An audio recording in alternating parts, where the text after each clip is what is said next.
Mira felt the rope cut into her wrists as the crowd laughed. She stood at the very end of the line, the last Omega left when every other name had already been called. Nobody wanted her. The scars on her arms told a story she never spoke about, and the emptiness in her eyes made buyers turn away before the auctioneer even finished his sentence. The morning air was cold, and the crowd of alphas pressed close, sniffing, judging, whispering. She kept her head down, waiting for the humiliation to end. The auctioneer, a heavy-set man with a booming voice, grabbed her arm and pulled her forward. He turned to the crowd with a smirk. "Nobody wants this one," he said. "She is damaged, broken. I will let her go for $2. Just $2, and she is yours." Laughter rippled through the crowd. Someone shouted an insult. Mira closed her eyes, waiting for the shame to pass, the way she always did. Then a voice cut through the noise. "I will take her." The crowd went silent. A tall man stepped out from the back, his hood pulled low over his face. He tossed 2 silver coins onto the auctioneer's table without hesitation, then reached for Mira's rope and gently untied her wrists himself, instead of letting the auctioneer's assistant handle it the rough way. His hands were careful, almost hesitant, as if he understood how much her body had already been handled by strangers that day. Mira looked up at him, startled. She could not see his eyes beneath the hood, but she felt something strange, a pull she could not explain, like her body recognized something her mind did not. She told herself it was nothing, just fear, just another stranger who now owned her. The man did not speak again until they were away from the crowd, walking down a dirt road lined with tall pine trees. The auction grounds disappeared behind them, and with it, the noise and the shame. Mira kept 3 steps behind him, watching his back, waiting for him to turn cruel, the way every alpha eventually did.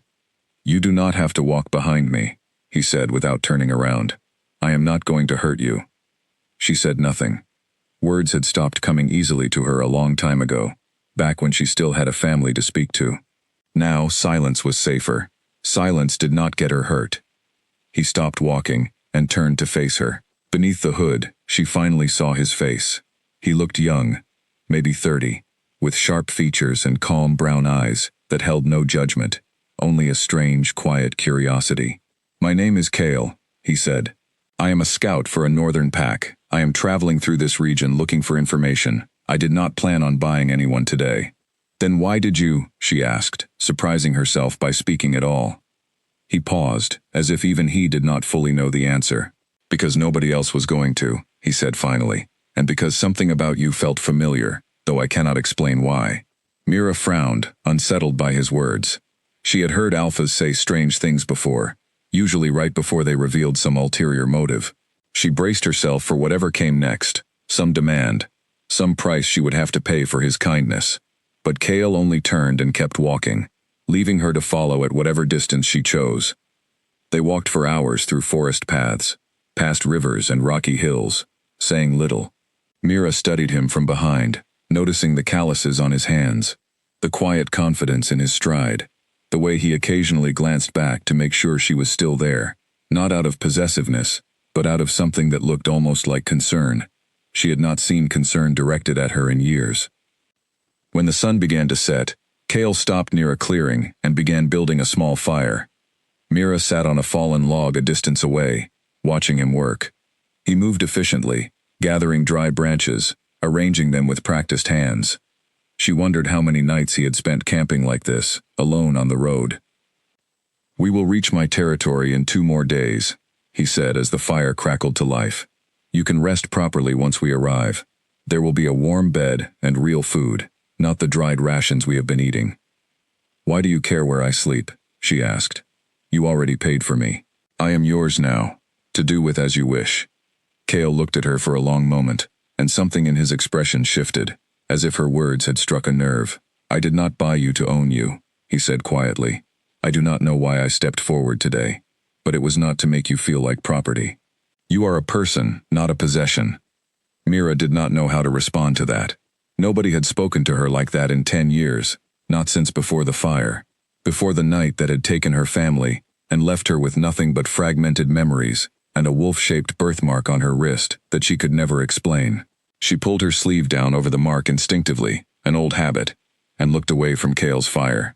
He offered her a piece of bread from his pack, and she took it hesitantly, still expecting some trick. When none came, she ate in silence, watching the flames dance while the forest around them grew dark and quiet. Somewhere in the distance, an owl called out, and Kale's ears twitched toward the sound before he relaxed again. "You are a wolf too," she said, more statement than question, noticing how alert his senses seemed even at rest. "Alpha," he confirmed. "Born into it, not chosen. My family has led our pack for 3 generations."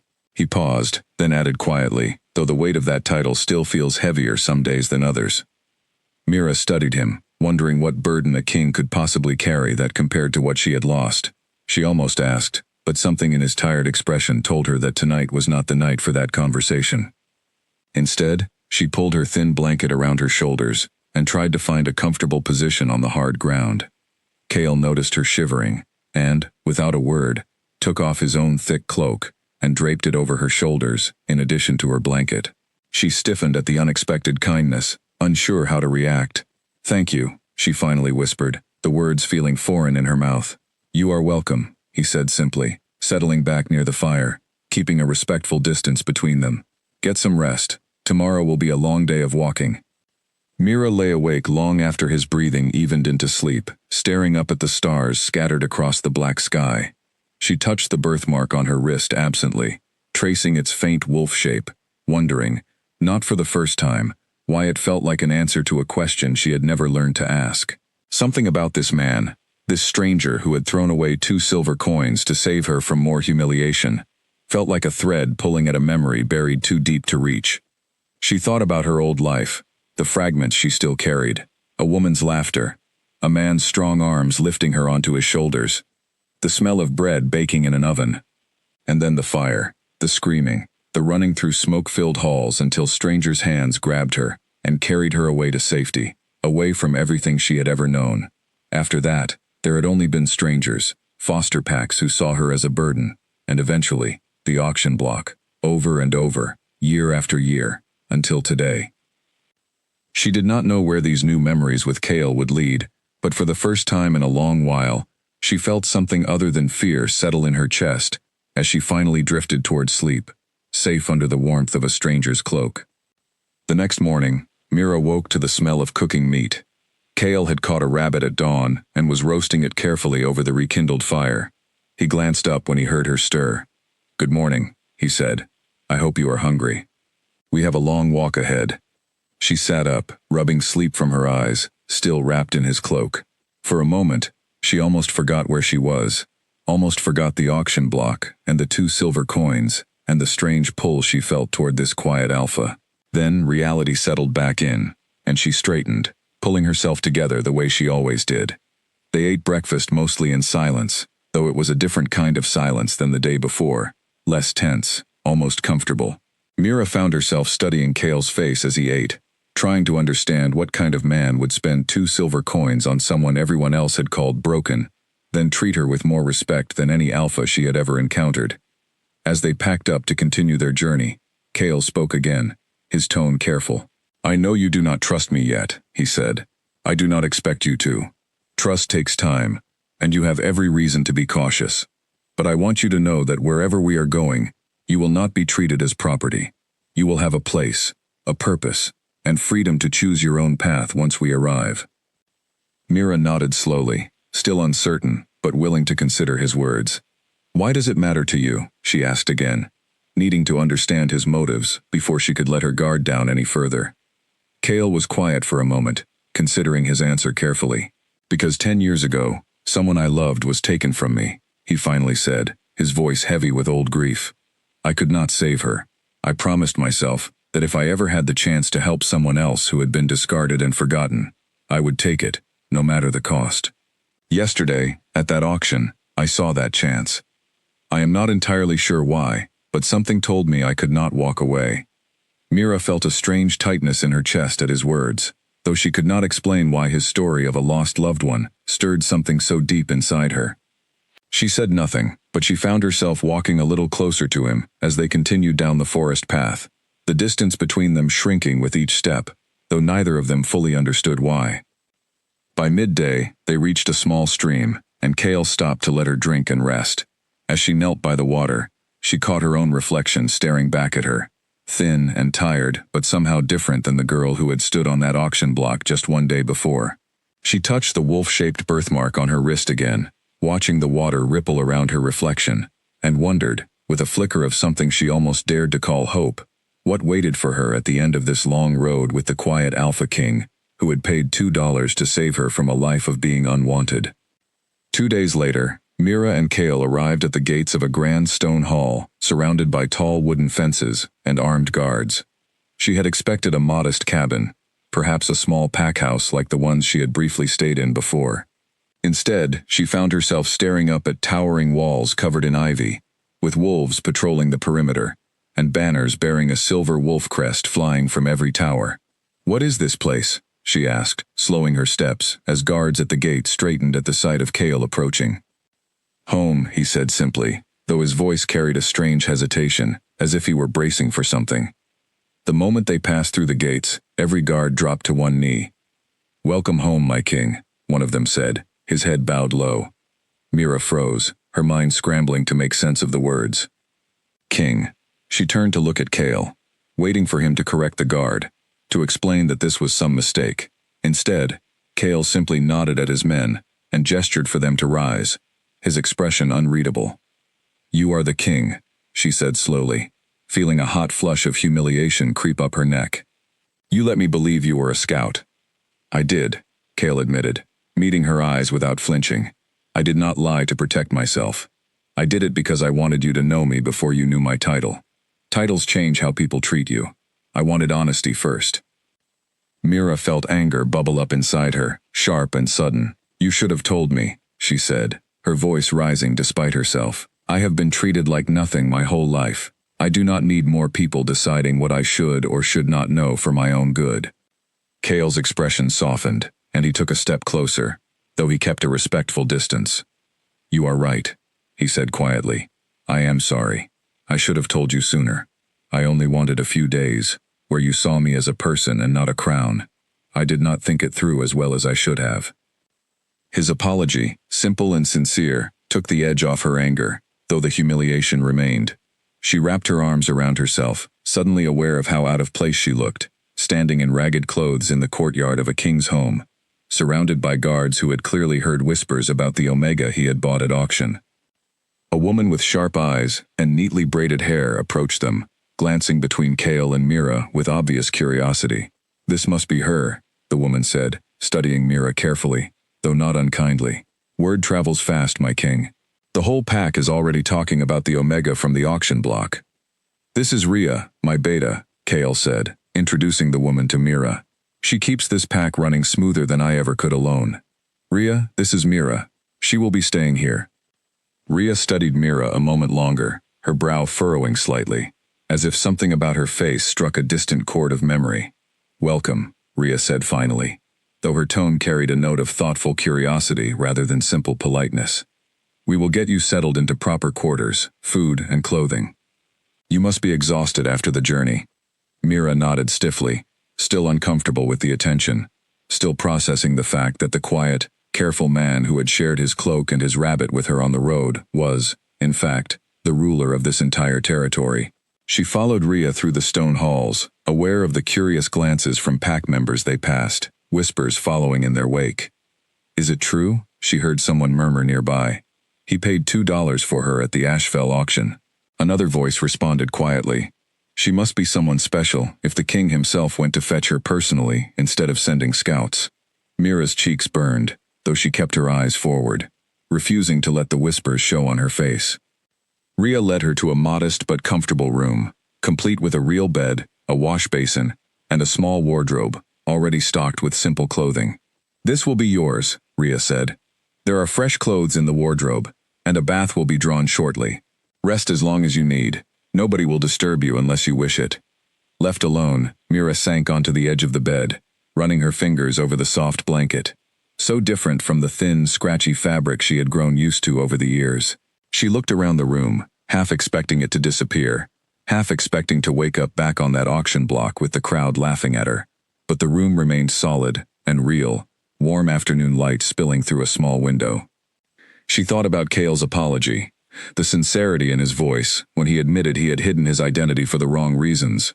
She was still angry, still hurt by the deception, but some part of her, the part that remembered his gentle hands untying her rope and his cloak draped over her shoulders in the cold, could not fully hold on to that anger. Later that evening, a servant brought a simple meal to her room, along with a note in careful handwriting. It read, "I understand if you need space tonight.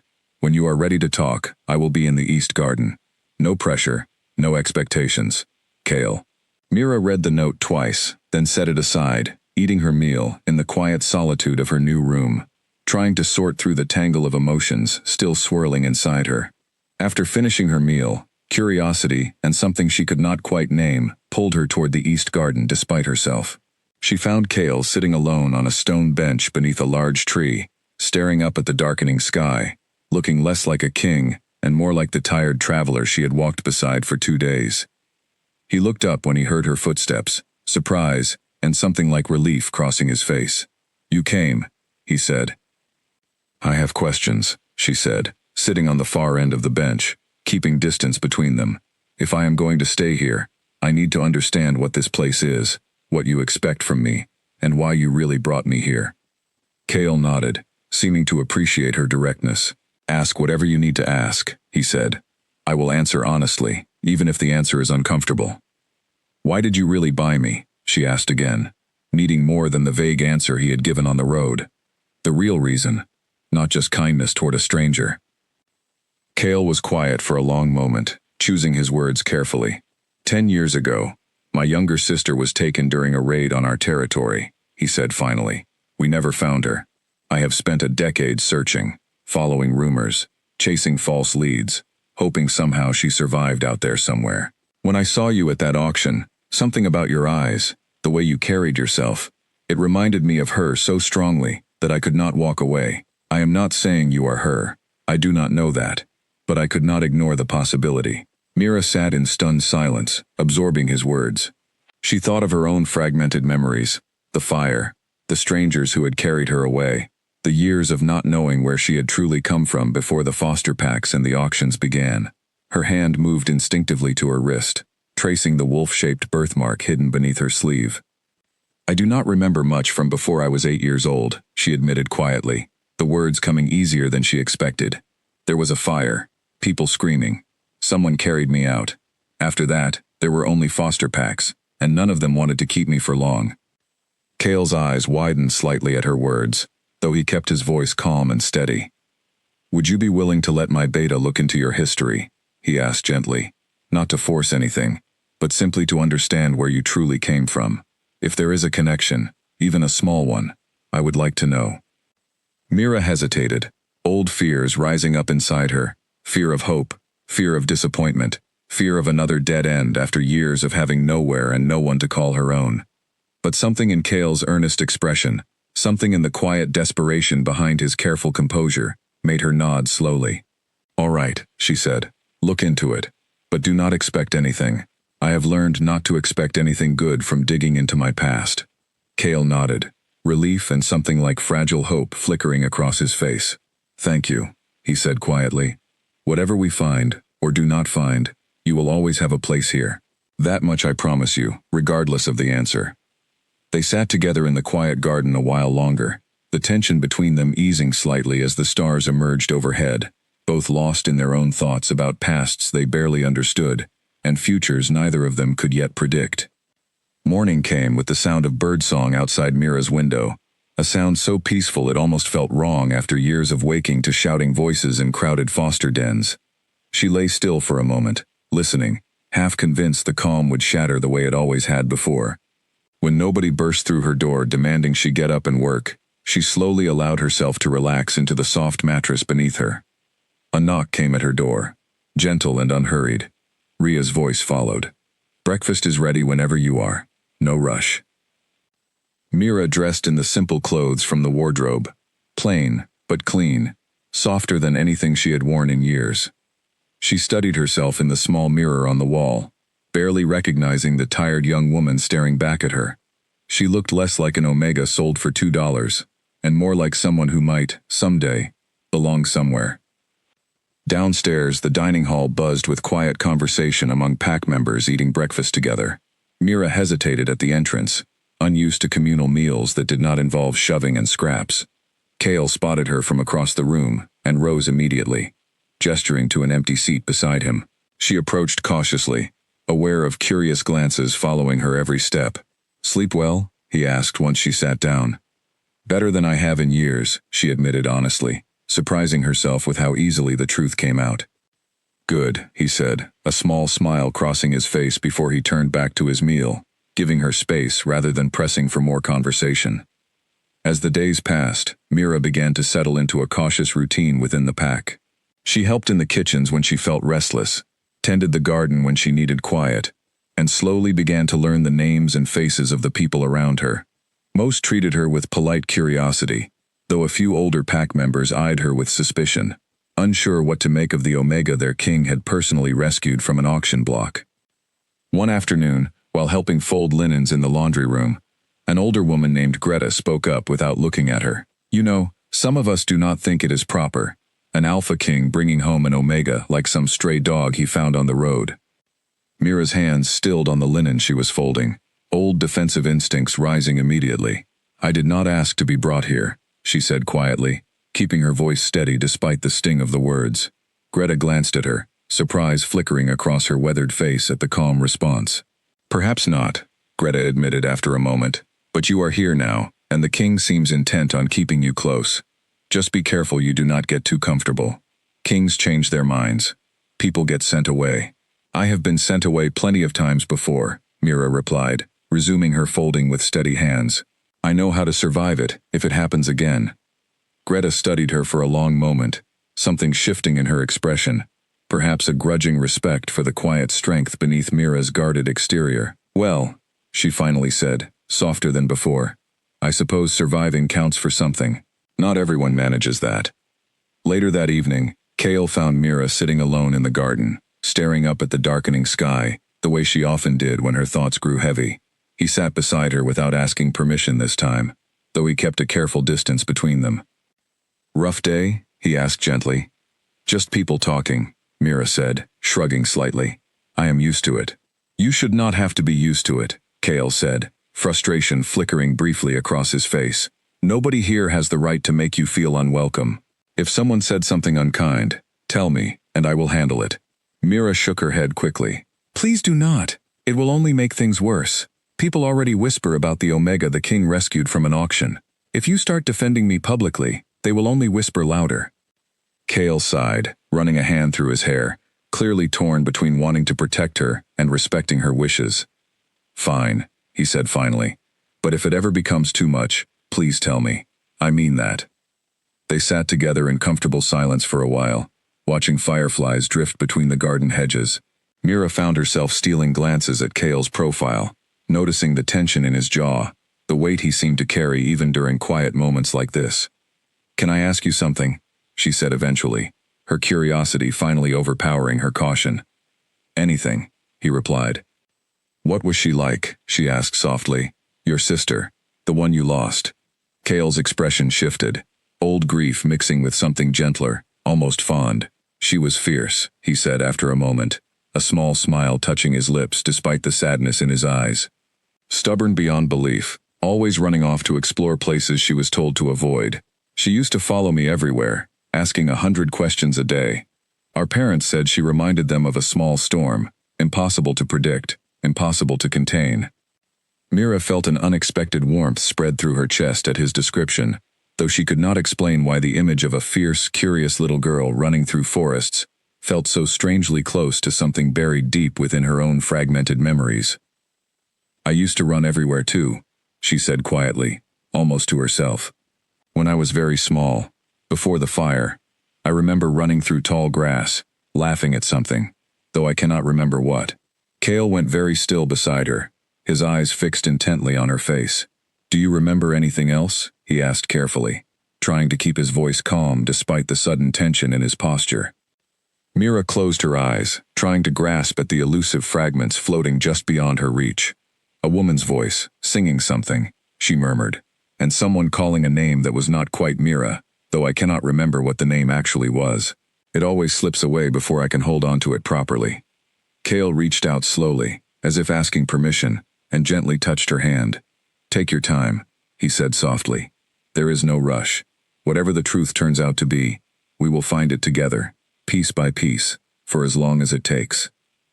Mira let his hand remain on hers, the warmth of his touch grounding her against the swirling uncertainty of her half-remembered past.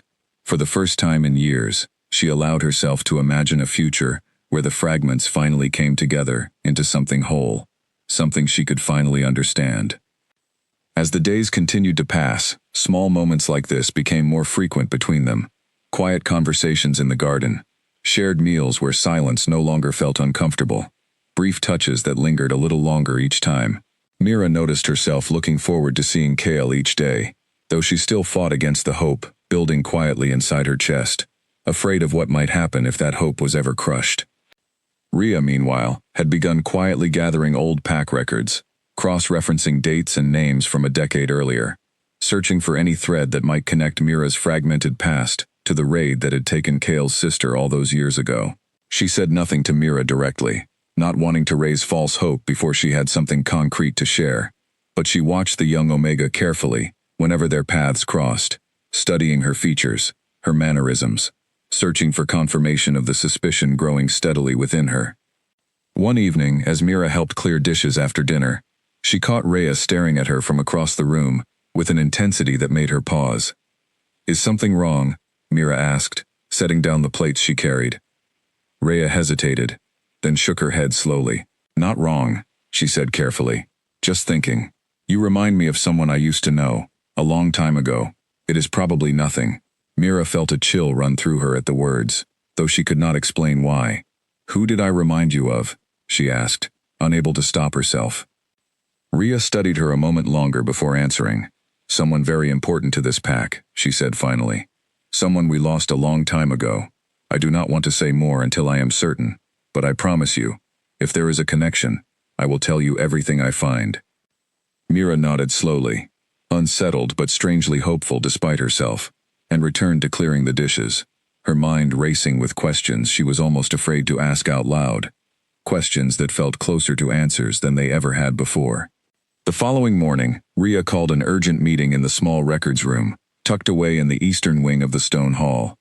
Dust-covered stacks of old scrolls and leather-bound ledgers lined the shelves, documents that had not been touched in years. Cale arrived first, followed shortly by Mira, who felt a nervous flutter in her stomach as she stepped into the cramped room. I found something, Rhea said without preamble, spreading several yellowed documents across the wooden table. 10 years ago, during the raid on our northern border, several children went missing, along with your sister. Most were accounted for eventually, either found safe or confirmed among those lost. But one child was never found, a young Omega girl named Elara. Mira felt her breath catch at the unfamiliar name, though something about the sound of it stirred a strange recognition deep within her, like an echo of something long buried. Elara, she repeated softly, testing the word on her tongue. Rhea nodded, watching Mira's reaction carefully. According to these records, Elara was smuggled away from the battle by a loyal servant named Old Bettina, who feared the child would be killed if she remained. Bettina fled south with her, planning to return once the danger passed. But the records show Bettina fell ill and died in poverty only 2 years later, leaving the girl's fate completely unknown after that point. Cale's hands trembled slightly as he reached for one of the documents, his eyes scanning the faded ink hungrily. This matches the timeline almost exactly with what little I remember from that night, he said, his voice tight with restrained emotion. My sister vanished during the chaos of the attack. We searched everywhere, but by the time the fighting ended, there was no trace of her anywhere in the wreckage. Mira sat frozen, absorbing the weight of what they were suggesting. You think I might be her? She asked quietly, hardly daring to voice the question aloud. Your sister, Elara. I do not know for certain, Cale said carefully, though hope flickered unmistakably in his eyes. But the timeline matches, your age matches, and the birthmark on your wrist matches a mark our family has carried for generations, passed down only through direct bloodline. I noticed it the very first day, though I told myself it might simply be coincidence. Mira instinctively pulled up her sleeve, staring at the wolf-shaped mark she had hidden for years, suddenly seeing it in an entirely different light. "Show me," she said, her voice barely above a whisper.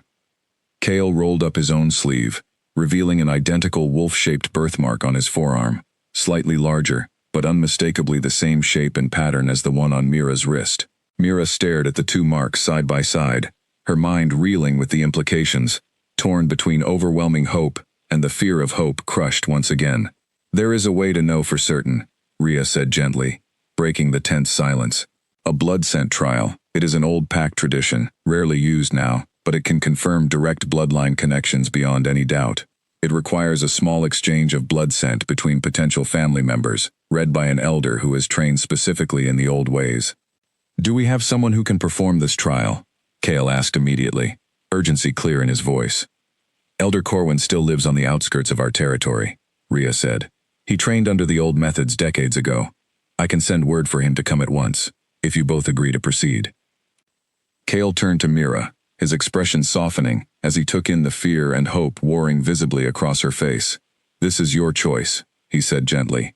"Nobody will force you into this. If you need time before deciding, take it. There is no pressure here." Mira closed her eyes for a long moment, feeling the weight of 10 years of unanswered questions pressing down upon her. She thought of the fragmented memories, the woman's voice singing softly, the name that was almost her own slipping just beyond reach, the running through tall grass laughing at something she could no longer remember. She thought of Cale's kindness on the road, his careful patience, the way he had never once pushed her faster than she was ready to go.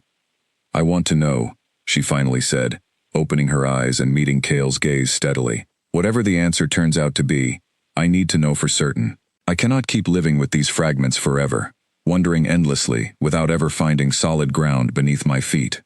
Cale nodded, relief and determination mixing across his features. "Then we will find out together," he said firmly. "Rhea, please send for Elder Corwin as soon as possible." Rhea nodded and hurried from the room to dispatch a messenger immediately, leaving Cale and Mira alone amid the scattered documents and dusty scrolls. Mira stared down at the old records spread across the table, tracing her fingers lightly over the faded ink recording the tragedy from a decade earlier.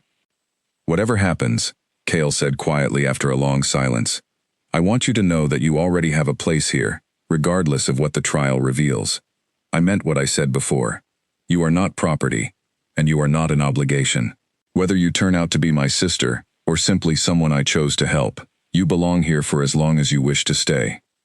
Mira looked up at him, something shifting gently in her chest at his words, warmth spreading through the fear, and uncertainty still swirling inside her. "Thank you," she said softly, meaning it more deeply than she had meant almost anything in years.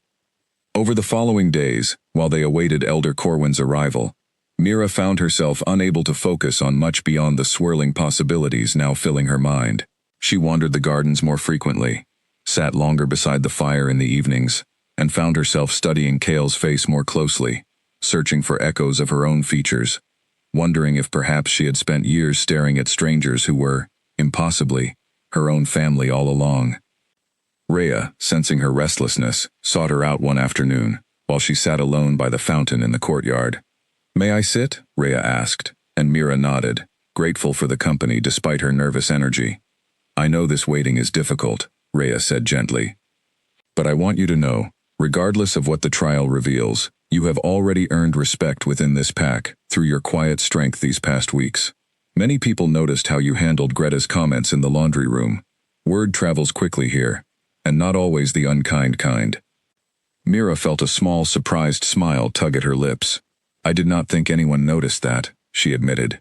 "We notice more than you think," Rhea said with a knowing smile. "This pack has survived difficult years together. We recognize strength when we see it, even quiet strength that does not announce itself loudly." They sat together comfortably for a while, watching sunlight dance across the fountain's surface, and for the first time since her arrival, Mira allowed herself to imagine, cautiously and quietly, what it might feel like to truly belong somewhere, to have people who noticed her, who cared whether she thrived or merely survived. That evening, a messenger arrived with word that Elder Corwin would reach the pack grounds within 2 days' time, ready to perform the blood scent trial that would finally reveal the truth Mira had unknowingly searched for her entire remembered life. Elder Corwin arrived exactly 2 days later, Exactly as the messenger had promised, an old man with silver hair and eyes clouded slightly with age, though his presence carried an unmistakable weight of authority within the pack. He moved slowly, leaning on a carved wooden staff, but his gaze remained sharp as he studied the gathered faces waiting for him in the great hall. "So," he said, his voice rough but steady, "you wish to perform the old trial. It has been many years since anyone requested this of me. Most younger packs have forgotten the tradition entirely. We need to know the truth," Kale said, standing beside Mira with quiet determination. "This is important, Elder Corwin. More important than perhaps anything else in years." Corwin studied Mira carefully, his clouded eyes lingering on her face, her posture, the careful way she held herself as though bracing for disappointment. "Come closer, child," he said gently. "Let me look at you properly before we begin." Mira stepped forward hesitantly, allowing the old elder to study her features up close. He reached out slowly, his weathered hand gently tilting her chin to catch the light better, examining her eyes, the shape of her face, before finally releasing her and stepping back thoughtfully. "The resemblance is there," he murmured, more to himself than to the gathered onlookers. "Though resemblance alone proves nothing definite, we must proceed properly." The trial itself was simple in preparation, but heavy with meaning. Corwin instructed both Kale and Mira to sit facing each other, close enough that their hands nearly touched across the small distance between them. He produced a small clay bowl filled with a pale, fragrant oil, explaining that the mixture would heighten their natural scent enough for him to detect true bloodline markers invisible to ordinary senses. "This may take a few moments," he explained, dabbing a small amount of the oil onto both their wrists, directly over their matching birthmarks.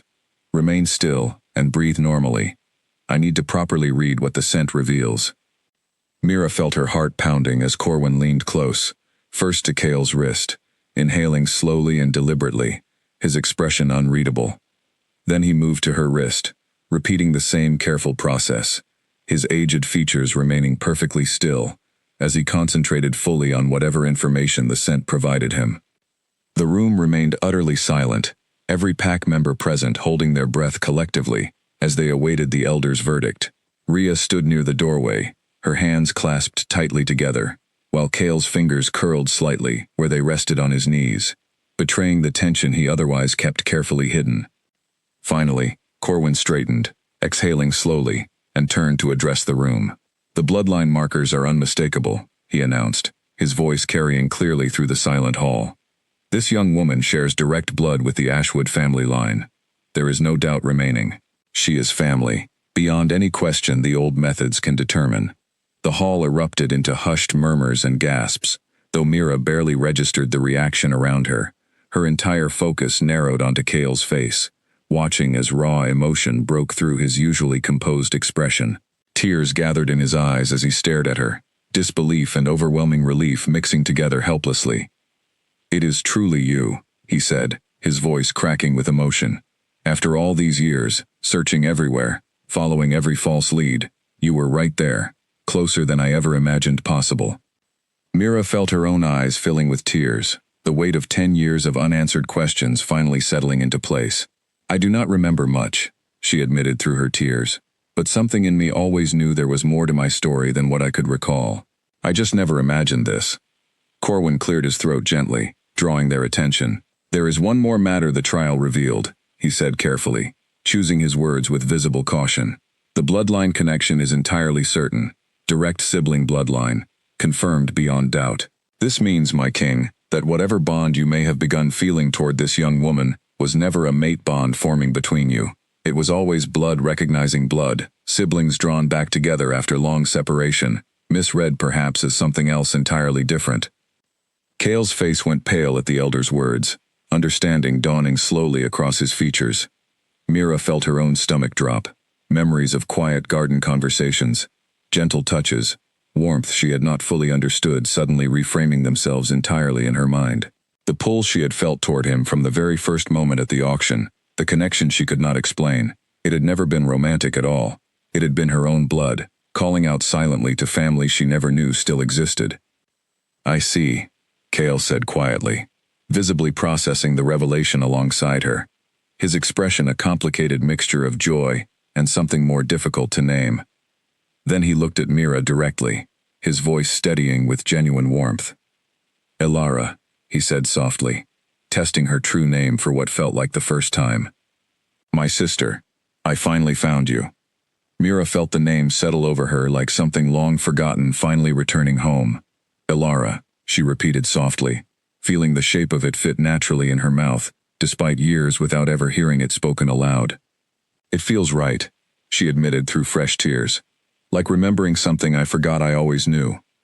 Kale crossed the remaining distance between them and pulled her into an embrace, careful and gentle, as though afraid she might disappear if he held on too tightly. Mira, or Elara, returned the embrace hesitantly at first, then fully, feeling something inside her finally settle after 10 long years of searching for ground that never seemed to exist beneath her feet.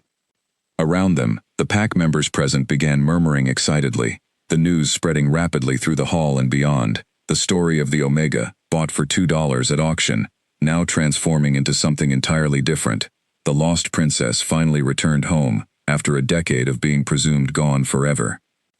Rhea approached quietly once the initial emotional moment passed, her own eyes glistening with unshed tears. Welcome home, Princess Elara, she said softly, using the formal title with obvious reverence.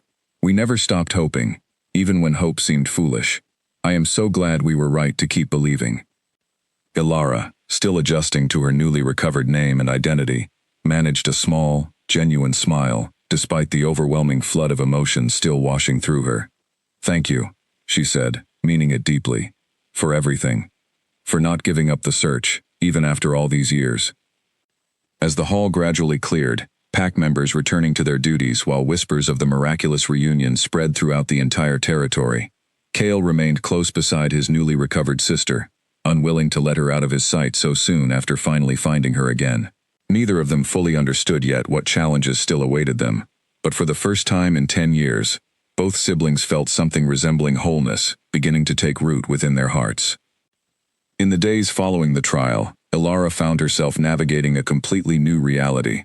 One where she was no longer simply the Omega nobody wanted, but Princess Elara Ashwood, sister to the reigning Alpha King. The transformation felt overwhelming at times, servants suddenly addressing her with titles she barely recognized as belonging to herself, pack members bowing slightly whenever she passed through the halls. It still feels strange, she admitted to Kale one morning, as they walked together through the training grounds, watching young pack members practice their combat forms under a trainer's watchful eye. Yesterday I was nobody. Today everyone treats me like I matter simply because of who my blood connects me to. You always mattered, Kale said firmly, stopping to face her directly. The blood connection only confirmed what should have been obvious from the very beginning. You deserved respect long before anyone knew your true name. Elara appreciated his words, though the adjustment remained difficult regardless. She spent hours with Rhea, learning about pack history, about her parents who had ruled before Kale, about the customs and traditions she had missed during her decade away. Rhea proved endlessly patient, answering every question thoroughly, clearly delighted to finally share these long-held stories with the very person they concerned most directly. Your mother had the same laugh as you, Rhea told her one afternoon, while they sat together in the garden, going through old family portraits, stored carefully in a cedar chest. She threw her head back completely, when something truly amused her. Your father used to say, it was the sound that first made him fall in love with her. Elara studied the faded portrait Rhea handed her, staring at the woman's kind eyes and gentle smile, feeling a strange ache for a mother she could not fully remember despite sharing her blood. I wish I could remember them properly, she said quietly. All I have are fragments. Flashes of moments that never quite connect into anything whole. That is all right, Rhea said gently. Memories return in their own time, if they return at all. What matters is that you are here now, safe, surrounded by people who remember them clearly enough to share those stories with you until your own memories catch up, if they ever do. Kale, meanwhile, threw himself into ensuring his sister felt properly welcomed and protected within the pack, though he sometimes struggled with how to balance his role as her brother against his responsibilities as the ruling Alpha King. He arranged for her to receive proper combat training, insisting that she learn to protect herself regardless of her newly elevated status, remembering all too well how vulnerable she had been when he first found her at that auction. You do not have to fight if you do not want to, he told her during her first training session, watching her grip a practice blade awkwardly. This is entirely your choice. I want to learn, Ilara said firmly, surprising herself with the conviction in her voice. I spent too many years being helpless, being passed around like property, with no say in my own fate. I never want to feel that powerless again.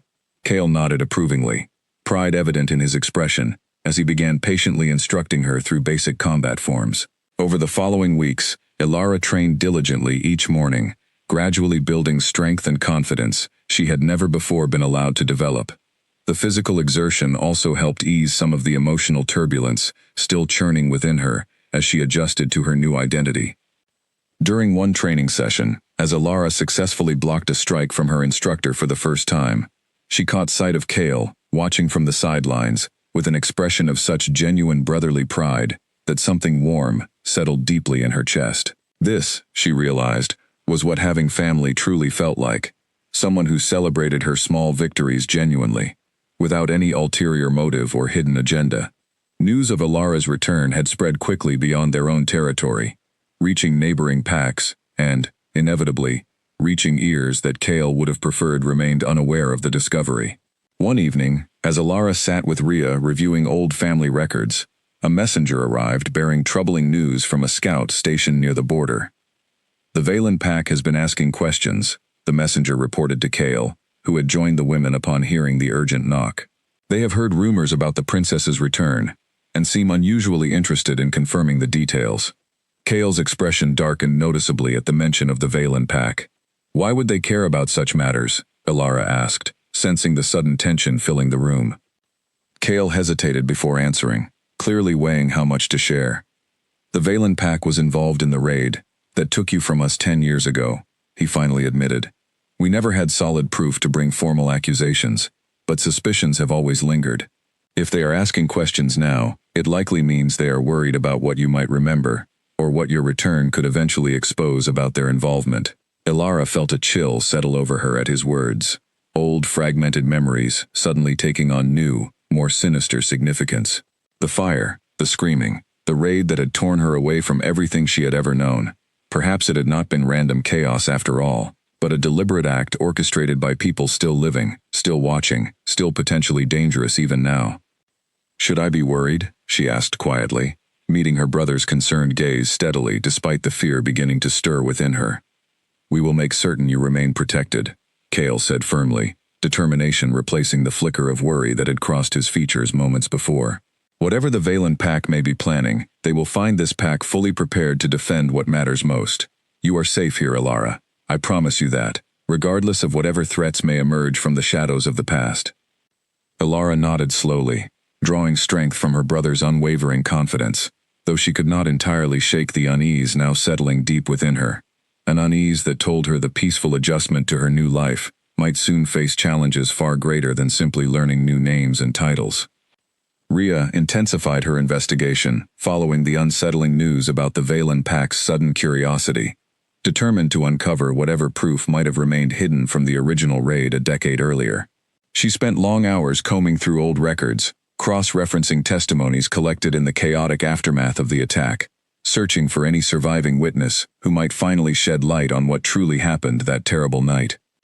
Her persistence eventually led her to a small village nestled 2 days' ride from the Ashwood territory, where an elderly healer named Old Marta was rumored to have treated survivors from the raid many years earlier.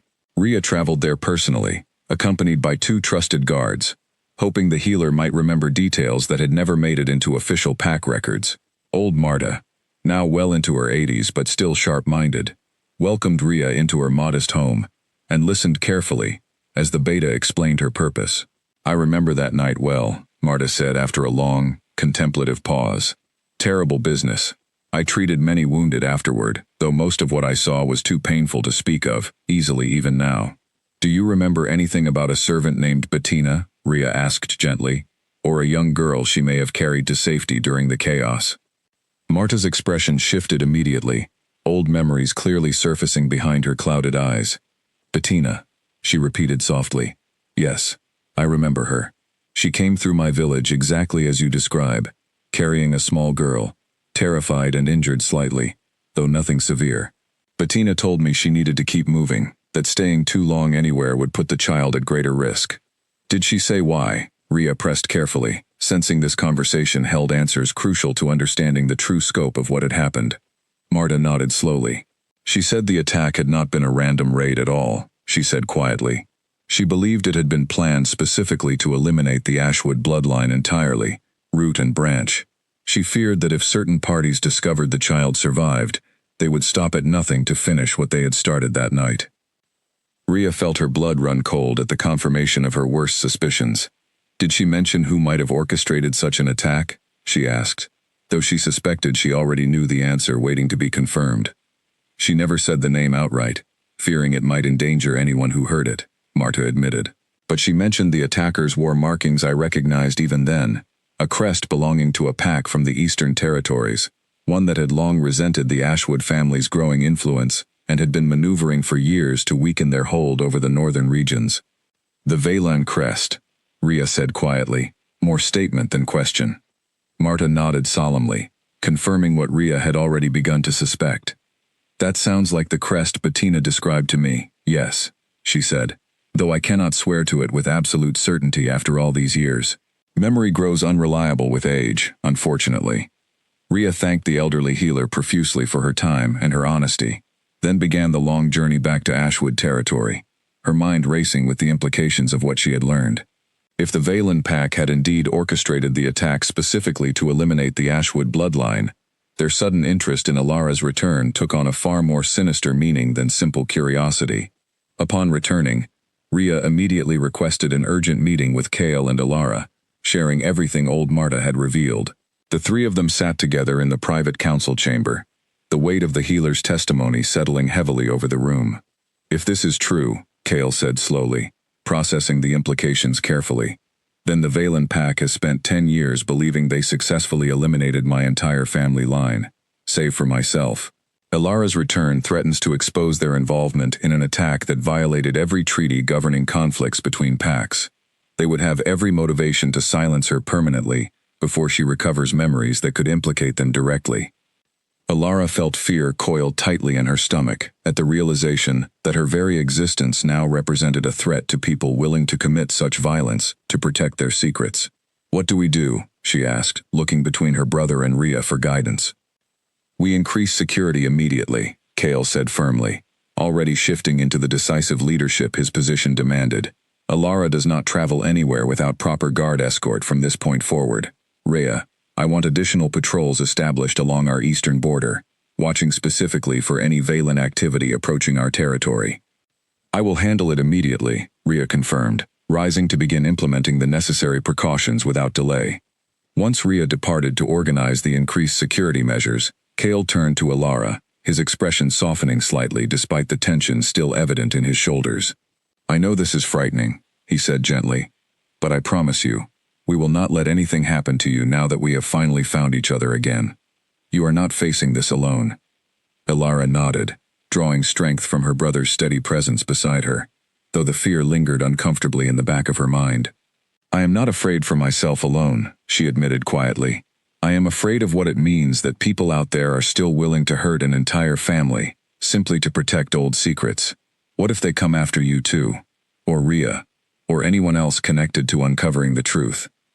"We will face whatever comes together," Kale said firmly, taking her hand in a reassuring grip. "This pack has survived worse threats before. We will survive this one as well. And this time, we do it with the truth finally on our side, instead of buried beneath uncertainty." As evening fell over the territory, additional guards began taking up new positions throughout the grounds, and word quietly spread among trusted pack members about the potential threat now looming on the horizon. Alara lay awake that night, staring at the ceiling of her room, wondering how many more revelations awaited her as the fragmented pieces of her forgotten past continued slowly, painfully, coming back together into a picture far more dangerous than she had ever imagined possible. A full moon rose over the Ashwood territory, nearly 3 weeks after Rhea's return from her meeting with old Marta, and with it came the first confirmed sighting of unfamiliar wolves prowling near the eastern border. A young guard named Fenwick spotted them first during his night patrol. 3 shapes moving cautiously through the tree line, clearly scouting the perimeter rather than simply passing through unrelated territory. Fenwick immediately alerted his superior, and within the hour, Kale had assembled his most trusted warriors to investigate the potential threat. He insisted Alara remain within the safety of the main hall, though she argued fiercely against being left behind, while others faced potential danger on her account. "This concerns me directly," she insisted, standing firm, despite Kale's protective instincts urging him to keep her far from any danger.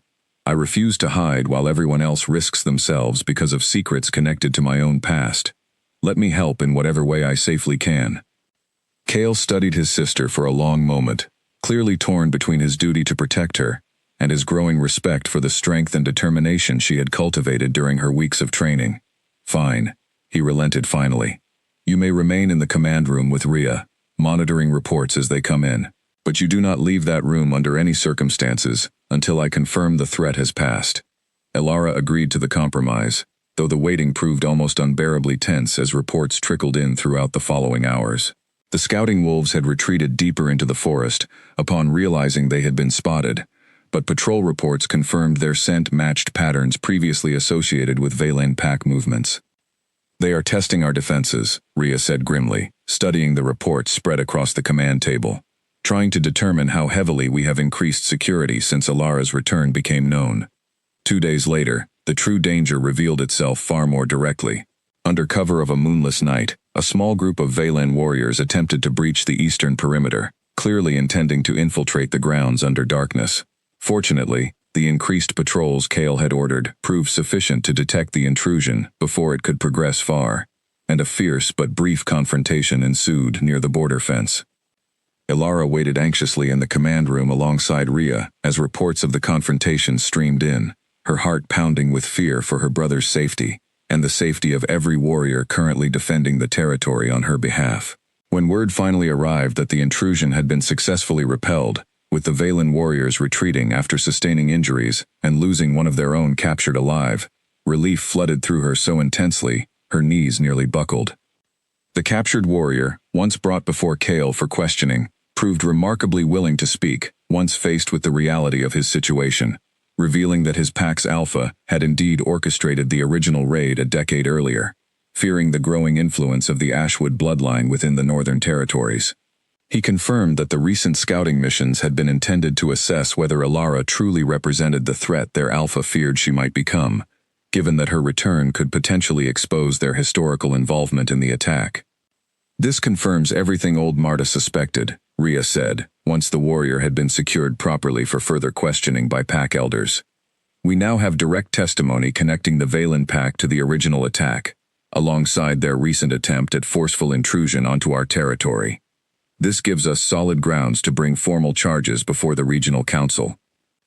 Kale nodded grimly, though his expression carried more relief than anger, as he turned to find Alara standing nearby, having insisted on witnessing the aftermath of the confrontation despite her brother's earlier concerns.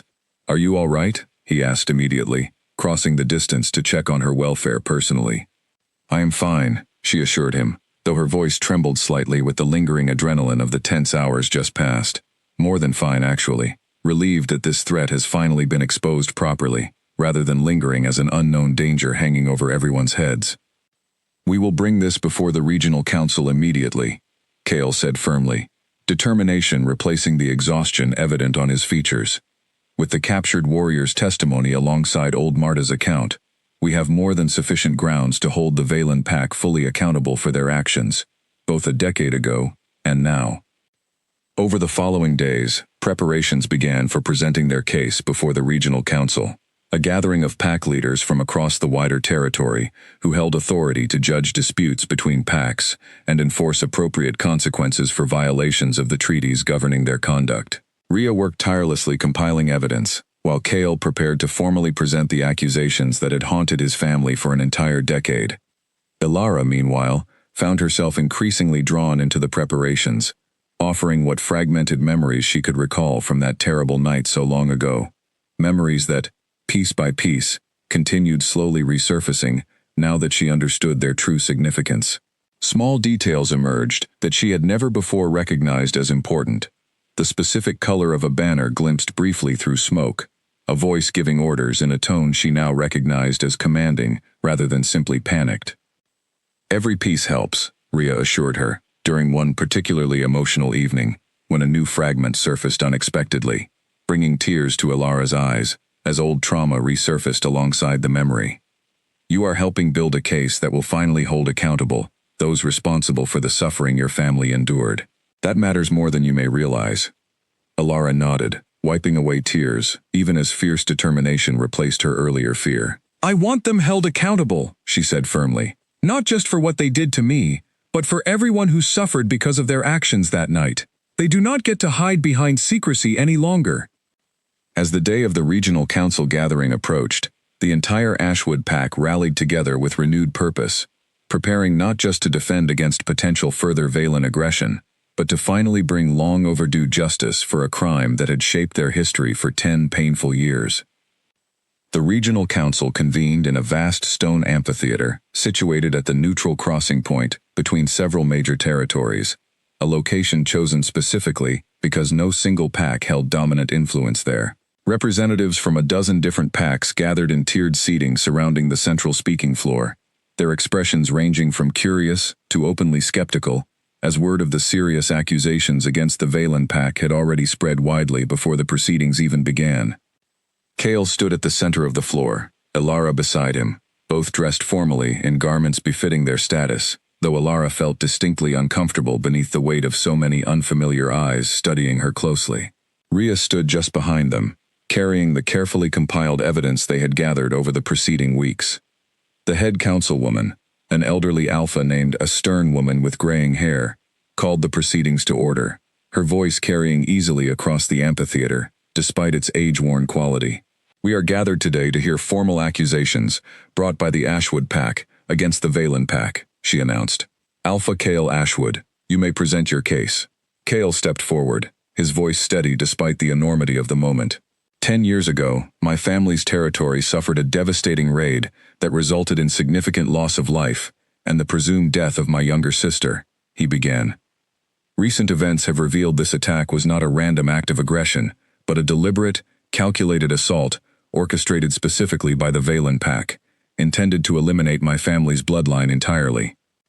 Murmurs rippled through the assembled representatives as Kale continued, presenting the testimony gathered from Old Marta, the confession extracted from the captured Valen warrior following the recent border intrusion, and finally, introducing Alara herself as living proof that the attack had failed to achieve its intended goal completely. This is my sister, Alara, Kale said, gesturing toward her with evident pride and protectiveness. Believed lost for 10 years, sold repeatedly through unwanted circumstances, until fate brought her back into my path. Her survival stands as testament to the failure of the Valen pack's original scheme, and her return has now exposed their continued willingness to silence her permanently, rather than face accountability for their past actions. The Valen pack's representative, a sharp-featured alpha named Dorian, rose immediately to challenge the accusations, his expression carefully composed despite the obvious tension evident in his rigid posture. These are serious claims, built on fragmented memories and coerced confessions, he argued forcefully. We categorically deny any involvement in the events described, and demand concrete evidence beyond mere testimony that could easily have been fabricated or misremembered. The council chamber erupted into heated discussion as representatives debated the merits of the presented evidence. Rhea stepped forward at this point, presenting additional documentation she had carefully preserved, including physical evidence recovered from the recent border confrontation that matched crest markings described by Old Marta years earlier. We also have this, Rhea added, producing a small metal insignia recovered from one of the captured Valen warriors during the recent intrusion, bearing the same distinctive crest pattern described independently by multiple witnesses across a 10-year span. This is not coincidence. This is a consistent pattern of evidence pointing directly toward Valen involvement, both historically and currently. The head councilwoman examined the insignia carefully, comparing it against records maintained by the council documenting each pack's official markings throughout the region. This crest matches Valen military insignia precisely, she confirmed gravely, her expression hardening considerably as she addressed Dorian directly. Explain how your warriors came to possess this, if your pack maintains no involvement in these events. Dorian's composure finally cracked slightly under the mounting pressure of evidence stacking steadily against his pack's denials. Perhaps rogue elements within our warrior ranks acted independently, he attempted weakly, though even his own supporting representatives seemed to shift uncomfortably at the increasingly transparent nature of his excuses. The council deliberated for several tense hours, weighing the accumulated evidence carefully before reaching their final determination. When the head councilwoman finally rose to deliver their verdict, the entire amphitheater fell into anticipatory silence. Based on the evidence presented, including testimony, physical evidence, and confirmed confession, this council finds sufficient grounds to hold the Valen Pack formally accountable for orchestrating the attack against Ashwood territory 10 years ago, along with the recent unauthorized incursion onto Ashwood lands, she declared firmly. Appropriate sanctions will be determined according to established treaty violations, including significant territorial concessions and formal supervision of Valen Pack activities for a period no less than 5 years. The Valan representatives sat in stunned silence as the severity of the ruling settled over them, their carefully constructed denials having ultimately failed against the weight of accumulated evidence. Kale felt a profound sense of vindication wash over him, 10 years of unanswered questions and quiet suspicion finally receiving official acknowledgement and consequence. Ilara, standing beside her brother throughout the entire proceeding, felt something powerful settle within her chest as the verdict was announced, a sense of closure she had never expected to experience regarding trauma she had carried unknowingly for most of her remembered life. The people responsible for shattering her family, for the years of suffering and uncertainty that followed, would finally face consequences for their actions. As the council proceedings concluded and representatives began dispersing, several pack leaders approached Kale and Ilara directly, offering formal congratulations and expressions of relief that justice had finally been served after such a lengthy delay. Ilara found herself overwhelmed by the genuine warmth extended toward her, so different from the dismissive treatment she had grown accustomed to throughout her years of displacement. "We did it," Kale said quietly to his sister, as they finally began the journey back toward their own territory, exhaustion and relief evident in equal measure across his features. "After all these years, we finally have real justice, not just for what happened to our family, but for you specifically, Ilara. Nobody can ever again use ignorance of the truth to hurt you." Ilara nodded, feeling tears of relief rather than sorrow finally spilling freely down her cheeks. "Thank you," she said softly, meaning it with every fiber of her being, "for never giving up on finding me, and for fighting so hard to make certain the truth finally came to light properly." Several weeks passed following the regional council's ruling, and the Ashwood territory settled gradually into a new sense of peace, one built not on ignorance of past dangers, but on the solid foundation of justice finally served, and threats properly neutralized. Ilara found herself adjusting more comfortably into her role within the pack with each passing day, the initial awkwardness of her elevated status gradually replaced by genuine confidence and belonging.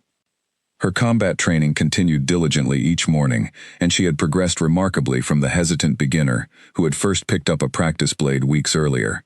Her instructor, impressed by her rapid improvement and fierce determination, began incorporating more advanced techniques into her lessons, preparing her for whatever future challenges might arise. Beyond her physical training, Ilara had also begun taking on small responsibilities within the pack's daily operations, working closely alongside Rhea to learn the administrative duties that came with her newfound status as princess. She discovered a genuine aptitude for organizing resources and mediating small disputes among pack members, skills that surprised even herself given her years of powerlessness before arriving at Ashwood territory.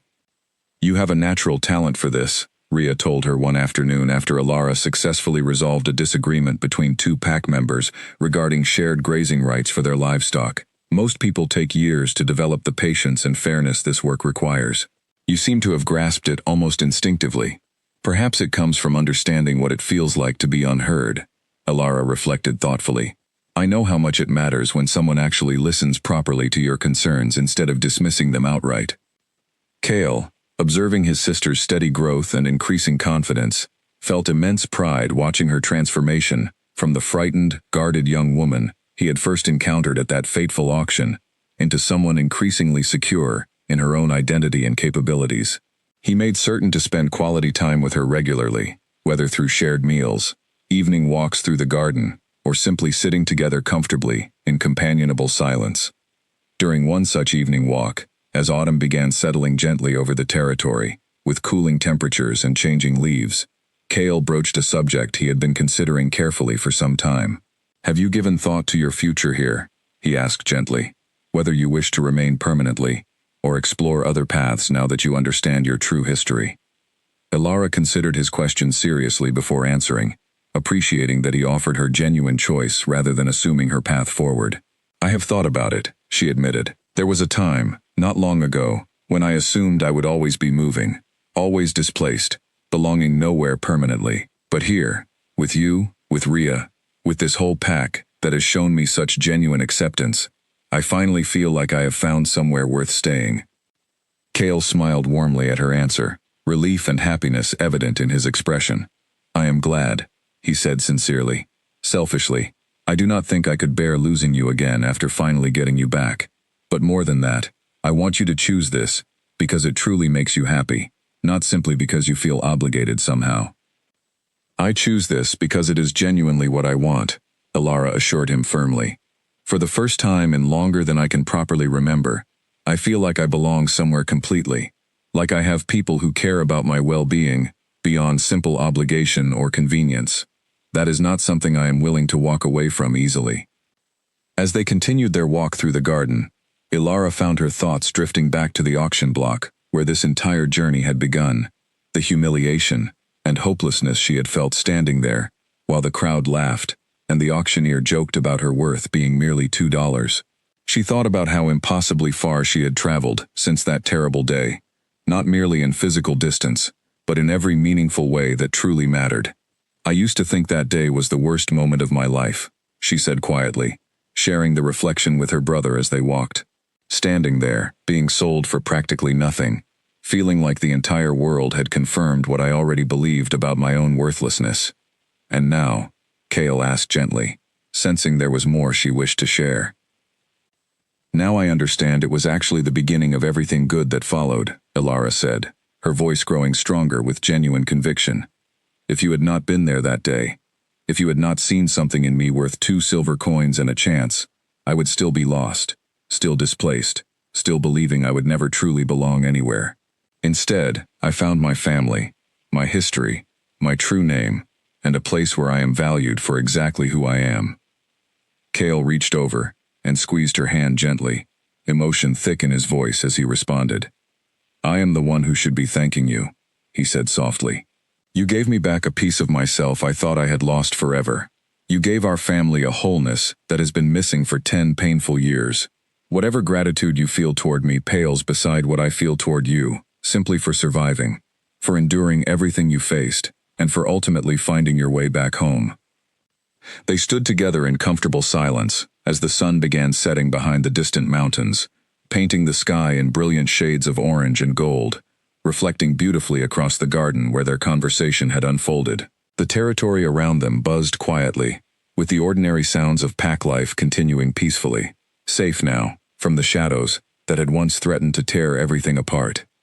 That evening, the entire pack gathered for a celebration, marking both the resolution of the Valen matter and Elara's formal acceptance into her role as princess of the Ashwood territory. Laughter and warmth filled the great hall as pack members from every rank mingled together, sharing food and stories, celebrating the resilience that had brought their pack through such difficult trials into a brighter, more secure future. Elara stood near the head table alongside Cale, watching the joyful celebration unfold around her, feeling profound gratitude wash over her for every difficult step of the journey that had led her precisely to this moment.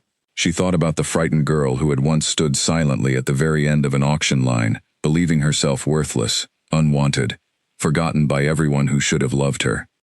That girl, she realized, watching Rhea laugh heartily at something a young pack member had said nearby, watching Cale's face light up with genuine happiness, surrounded by the family and community he had worked so tirelessly to protect and restore. That girl had finally, truly, found her way home. Not simply to a physical place, but to a sense of belonging, purpose, and love that no auction block, no cruel circumstance, no decade of displacement could ever have fully extinguished.